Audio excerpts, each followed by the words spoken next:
We want to turn now to an issue facing America's heroes. We all know about the sacrifices made by the nation's service members, but what many don't know is the hidden cost that frequent moves can have on a military spouse's job.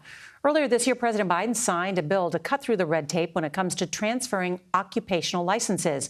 Unfortunately, many spouses told us not much has changed, and we wanted to find out why. Can you pick 4? Michelle Wintering is a speech pathologist, but hasn't been able to work full-time because of the nearly impossible task of transferring her license state to state. Some require specific coursework before you can be licensed there. Just the phone calls and the emails and the paperwork that you have to submit for proof of licensure in previous states. Her husband is in the Army, making moves frequent, sometimes staying in one place for less than a year. I love being a speech-language pathologist. What's frustrating for me when I have gaps in employment and I want to be working. She's not alone. Amanda James's husband is in the Air Force. I have 5 states in the last 10 years on my resume. And have you been able to find a job in any of those states? I have, but I've been underemployed. So I have a teaching certificate and a bachelor's degree. I've never really been able to do what I went to school for.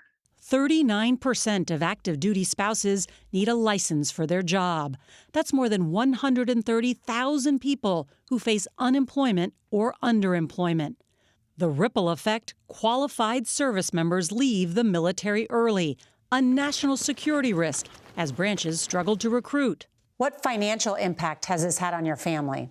At the beginning, it was a big one. We've never been fully comfortable. In January, the president signed the Military Licensing Relief Act, intended to force states to accept transfers, but there's no deadline or plan on how to do that. Help is on the way. We went to Capitol Hill to ask Congressman Mike Garcia and Salud Carbajal, who co-sponsored the bill, why things haven't gotten better. This is an area where a Republican and a Democrat have found common ground. And yet, Congressman, we're hearing from spouses in states, it's still not working for them. What's the problem?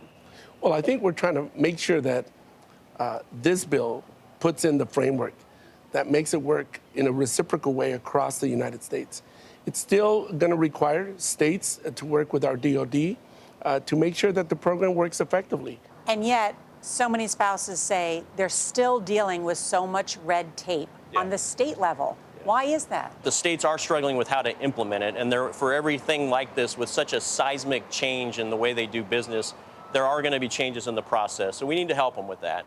James says she's given up on trying to get a job as a teacher. It makes me feel like, am I not good enough? Did I not get enough credentials? Did I not get enough certifications? It's been difficult. Well, you can imagine, because of the struggle and frustration, many military families get out of the service early. In fact, Michelle's husband is leaving the Army this summer so they can both get stable jobs.